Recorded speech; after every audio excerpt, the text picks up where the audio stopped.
비트코인 급상승, 그래도 적립식 자동투자는 이어진다. 엊그제부터인가 비트코인 상승세가 무섭습니다. 한국 가격으로 3,500만원 정도 하던 가격이 하루 이틀 사이에 4,700만원까지 치솟았습니다. 지금은 조금 진정되어 4,500만원 후반대로 확인됩니다. 최근 며칠간 미국 주식시장은 하락을 지속하며 흐름이 좋지 않았는데요. 한동안 나스닥 지수와 커플링되어 움직이던 비트코인 가격이 이제 독자적으로 움직이며 디커플링된 모습을 보여주고 있습니다. 그런데 저 같은 장기 투자자 입장에서는 이러한 며칠간의 가격 변동이 그리 중요한 것은 아닌데요. 그래도 이제 2024년 비트코인 반감기를 앞두고 고금리 사이클에서 아직 벗어나지 않았음에도 이제 찐 상승장으로의 시동을 거는 것인가 하는 생각에 기분이 나쁘지만은 않습니다. 그러나 한편으로는 저점 구간에서 비트코인 적립을 충분히 해 놓았어야 하는데 그렇지 못했다는 생각에 조금 더 모은 뒤에 올랐으면 하는 생각도 있습니다.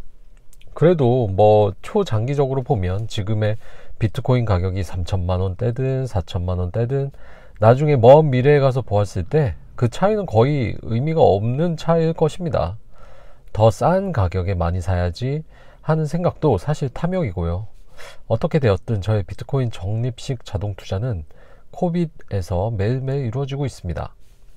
저는 2019년까지만 해도 비트코인 등 크립토에 대해서는 아예 무지한 사람이었습니다. 언론 등에서 비트코인 이야기를 들은 적이 있었지만 귀를 열려고 하지 않았죠. 지금 생각하면 왜 그랬었는지 좀 후회되고 부끄러울 따름입니다. JTBC 100분 토론 패널로 나온 유시민 작가의 비트코인은 사기고 결국 각국이 금지에 쓸모없게 될 것이라는 말을 아무런 비판적 사고도 없이 받아들였던 것 같습니다. 그러나 현재 세계 최대의 자산운용사인 블랙락이 비트코인 현물 ETF를 신청했고 어제는 나스닥 상장 티커까지 등록을 마쳤다는 소식이 들려왔습니다. 티커 이름은 IBTC. 심플한 티커라 바로 기억이 되는 것 같습니다. 블랙락의 브랜드인 iShares의 I를 따온 이름입니다. 블랙록 비트코인 현물 ETF 나스닥 거래 청산소에 등록 티커명 IBTC라는 기사 제목입니다. 2019년 하반기부터 미국 주식에 입문하면서 빅테크 기업들과 테슬라에 흠뻑 빠져있던 제가 비트코인을 접하고 나면서 테슬라가 결제 수단으로 비트코인을 인정하는 등 빅테크 기업들이 향후 비즈니스에 크립토를 접목시키는 방향으로 나갈 것이라고 생각하게 되었고 테슬라의 변동성에 익숙해 있었던 저로서는 비트코인의 변동성에 적응하기 수월했던 것 같습니다. 그러나 그 이후 금리 인상기를 맞이하면서 테슬라와 비트코인 가격은 제가 상상했던 것 이상으로 빠지기 시작했고 이때부터 제가 투자하는 자산에 대한 확신을 가지기 위해 심층적 공부를 시작했던 것 같습니다.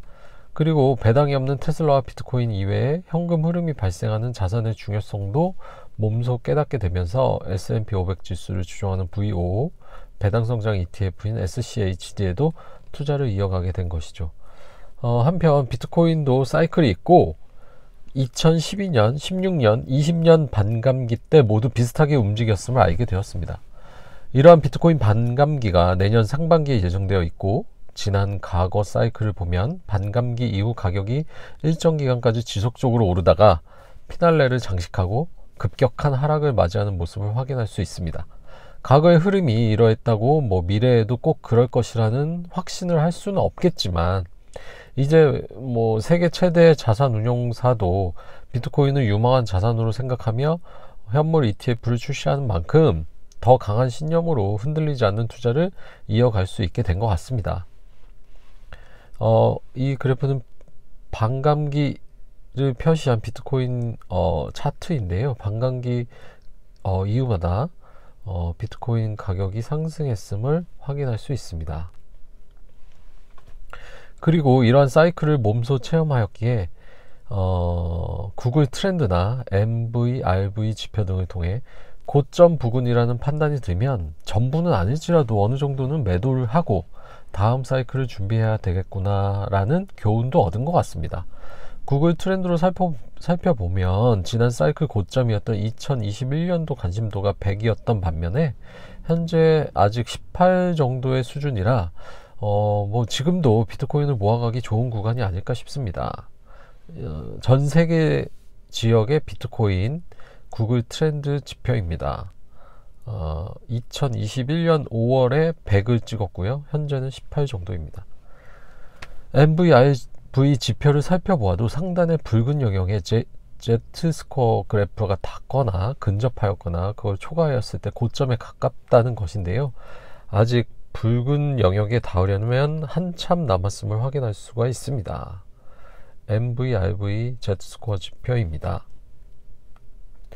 비트코인 투자를 시작하면서 너무나 재미있어서 여러 번 정독했던 바비 크리스토퍼 리의 비트코인의 미래라는 책의 일부 내용을 다시 한번 상기해 보니 다시 한번 비트코인이라는 자산의 매력을 생각할 수 있어 좋은 것 같습니다. 바비 크리스토퍼 리는 BTC 차이나 거래소 CEO였고요. 2011년부터 비트코인 채굴을 한 비트코인 1세대 인물이라고 할 수 있는데요. 비트코인은 계속 오른다라는 소제목의 책 365면부터 일부 내용을 발췌해보면 아래와 같습니다. 실제로 비트코인은 우리 평생에 한번 찾아올까 말까한 유일한 투자 기회다. 나는 언제나 비트코인에 대해 낙관론을 유지해왔다.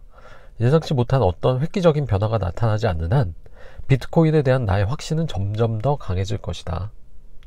여러분이 단타 매매자가 아니라면 비트코인의 가치에 대한 믿음, 나아가 그 잠재력에 대해 확신을 가지는 것이 가장 중요하다. 사실 비트코인에서 단타 매매는 결코 추천할 만한 일이 아니다. 나는 사람들이 비트코인에 대한 믿음, 돈의 미래에 대한 확신을 바탕으로 투자하기를 바란다. 비트코인의 성장과 잠재력을 이성적으로 살펴보았으면 좋겠다. 비트코인이 지금까지 이루어온 성과와 장차 이것이 왜 유용하게 될지를 곰곰이 생각해보라. 워렌 버핏과 같은 유명 투자자들이 하는 것처럼 비트코인의 근본 요소를 분석해보라.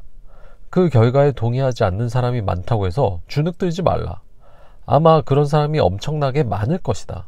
시장 조사기관 스태티스타 자료는 미국 인구의 5%, 약 1800만 명 정도는 이미 조금이라도 비트코인을 보유하고 있다고 밝히고 있다.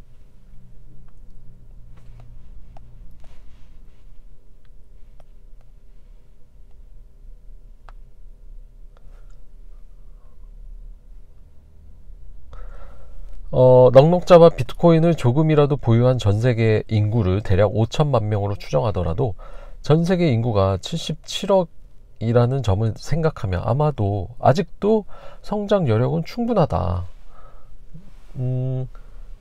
내 주장이 맞다고 생각한다면 여러분도 비트코인에 투자해 최소한 10년 이상 장기 보유하기를 바란다. 총 순자산의 1에서 2% 정도는 투자하는 것이 좋다. 그렇다면 빨리 답을 듣고 싶은 독자들이 만족할 만한 이야기를 해보도록 하자. 예컨대 2040년이 되면 1비트코인이 최소한 100만 달러쯤 될 수 있을까요? 라는 질문. 사실 전 세계 중앙은행들이 과거 20년간 그래온 것만큼 향후 20년 동안에도 계속 통화를 발행한다면 그때쯤 비트코인 가격이 100만 달러를 넘어가는 것도 충분히 가능한 일이다.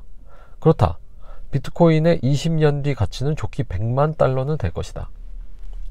소비자와 투자자는 비트코인이 고유한 특징을 가지고 있고 공급량이 한정되어 있다는 점에서 그 가치 상승 잠재력을 금과 같은 수준으로 바라본다.